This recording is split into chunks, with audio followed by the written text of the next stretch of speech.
Pagsusuri naman po para sa dagdag na pagkukunan po ng tubig para sa mga residente ng Manawag isinagawa. Para sa detalye ng balitang yan, kasama natin Idol Denise Brillante. 104.7 IFM Report.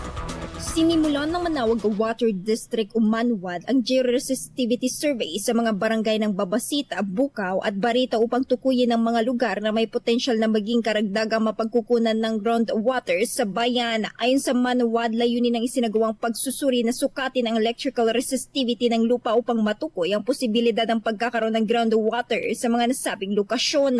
Karaniwang ginagamit ang pamamarang ito bilang batayan sa pagpili ng mga lugar na angkop para sa pagbabarena ng mga production well. Matapos makumpleto ang pagsusuri, gagamitin ang mga resulta upang matukoy ang mga pinakaangkop na lugar para sa water source development.